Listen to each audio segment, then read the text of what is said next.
You can only perceive through perspective of self. And there's something important for you to understand about the power, the value, the importance of self-interest. Now think about it.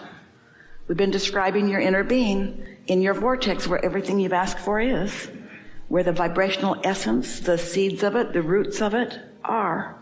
So when we talk about self-interest, we're talking about core, we're talking about source.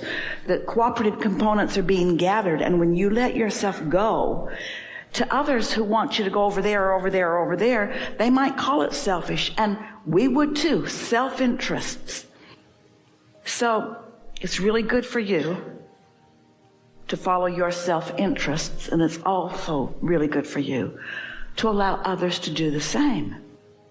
Because if you will be selfish enough to move in the direction of what's in your vortex and what's calling you, and you accomplish that alignment, that feeling of satisfaction by going that way, you win, and also others who are following their self-interest, they win. In other words, the only way win-win can happen is if you do a win.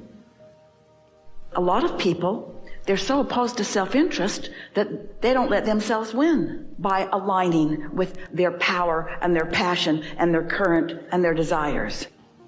So you can't have a win-win without a win. Self-interest is an important thing, because think about what interest is. Interest, well, that's interesting. It's being called in the direction of something that you want. We'll take it further. Satisfaction comes from only one place, moving in the direction of what's in your vortex. And so, good basis for this discussion. We wanted to guide you just a little bit, because there's a little bit of discomfort about following self-interest. Because humans teach you that you should be more giving. And we say you can't give what you don't got. If you're not selfish enough to align with this current and align with this momentum and align with this clarity and align with this abundance, you don't have anything to give anyone anyway. So it's an important thing to align with who you are. And do you know, in the same way that there's a win-win, there's a lose-lose. There's confusion about this, because there's a lot of people who really want everybody to just do what they need them to do. Don't leave me. Don't leave me, don't leave me, don't leave me, don't leave me. But sometimes you don't find yourself until somebody leaves.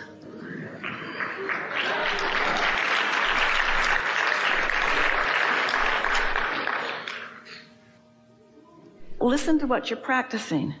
Listen to what you're packing your bag of marbles with. I'm a doer. I'm an inspired being. You know how this works. Say those words. Don't tell us what is or what's been. Don't try to defend. There's nobody asking you to defend anything.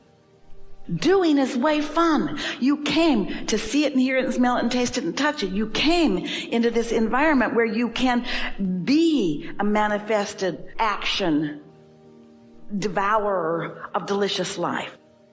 Action is really wonderful when it's inspired. It's really hard work when you're pushing against stuff. Action that follows interest, way fun.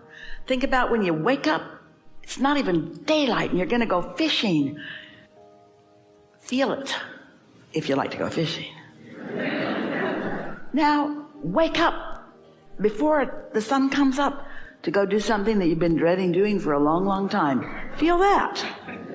Feel that. In other words, get the energy and follow the flow, yeah?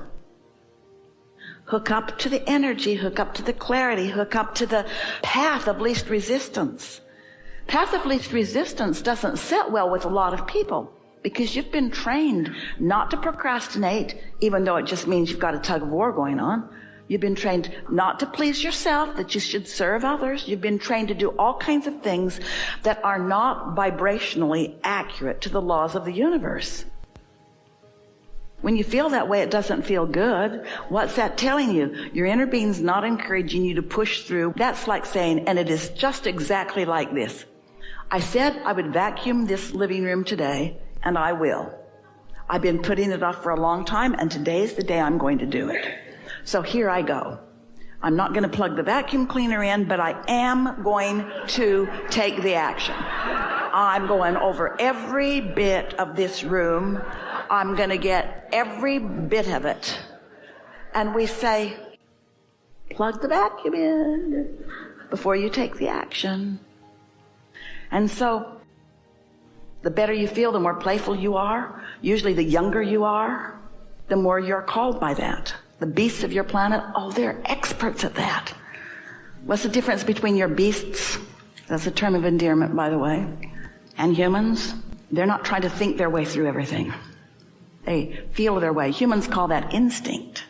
We call it path of least resistance. That flock of birds up there, not banging into each other. Everybody knows right where to be. Who's the leader? Not any of them. They all have inner beings. The inner beings offering the idea of the path of least resistance.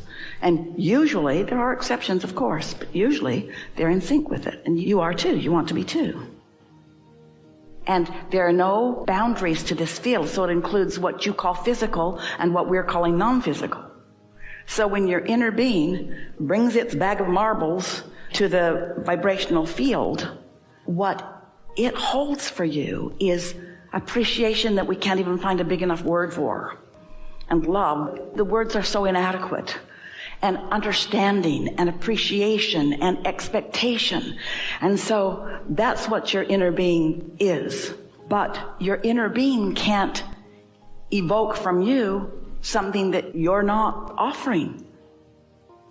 Your inner being is always calling as much of you into alignment, into calibration, as you in any moment in time are able to allow. You get to resist or allow because you have the free will to do it. You get to have step one moments. You get to be in moments where you know what you don't want because it's an advantage to you and to all that is. And so your inner being is never standing around saying, not ready yet, in any kind of attitude of impatience.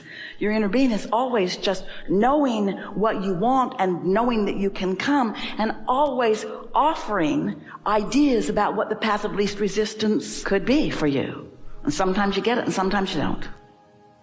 You tend to identify yourself through what you can see and hear and smell and taste and touch. But your inner being is consciousness, and you are the see it, hear it, smell it, taste it, touch it part. Yes, yes. Yes. That's why when you make the decision, so your source energy, and then part of that consciousness comes into your body, splat. But the larger part of you remains non-physically focused, and that's what we call your inner being. The collective of that is what most people refer to as God, or whatever label they give to that all that isness. So as you're here in this physical body, your intent, what you meant to do, was to come, have some clarifying moments that made you important, perusing, sifting, sorting, deciding person that you are, made you define things that you want, knowing that that leading edge asking would cause the whole of you to go to a new place. And then your plan was to use the way you feel to know whether you're in alignment with the new place that you've gone or not. And so when you decide that you're going to go with the flow, for a long time, because there's so many humans who feel this way, we told a story almost every seminar where it's like you take your canoe and you go down to the river's edge and you point your canoe against the current. And then you paddle very, very diligently, very practiced, very determined, pulling against that current that's actually going because it's being called by source and your inner being. It's going to everything you want, but you won't let yourself do that because that's lazy. That's the path of least resistance. I'm going to prove my worthiness by doing it the way that others who have monuments in their name have done it. I'm going to struggle and sacrifice, and I'm going to do it the way that will make me be revered by others who have done it their way. And we say, we'd like to suggest that you just let your canoe turn and that you just go with the flow. Oh, that feels kind of good, but it feels lazy. It feels lazy. And we say, where do you get this stuff? Have you ever seen a sufferer? Have you ever seen it turn out good? Have you ever seen a complainer? Does their life just get better and better and better? Oh, you go, girl. You just keep complaining about everything. I can see how that's working out for you. Everybody loves a complainer. Just keep complaining. Keep pointing out how everything is unfair. Pronounce that injustice. Speak it, speak it, speak it, speak it. And we say, pay attention, connect the dots. Pay attention to how you're feeling and what's happening, and how you're feeling and what's happening, and how you're feeling and what's happening. Sometimes a feeling of procrastination is every cell of your body would like a little bit of a rest. Sometimes a feeling of procrastination is you're paddling against what you really want, and your inner being is never helping you paddle against something that you want. So you're really on your own. It's like, talk about out there on the bleeding edge. You're not allowing the momentum and the current of source to call you in the direction. We would redefine for ourselves if we were standing in your physical shoes. We would give a new definition to procrastination. We'd say procrastination is the way I feel when I want something, but I'm turned in opposition to it, but I'm determined to go anyway. It's like there's nothing in myself that's helping me.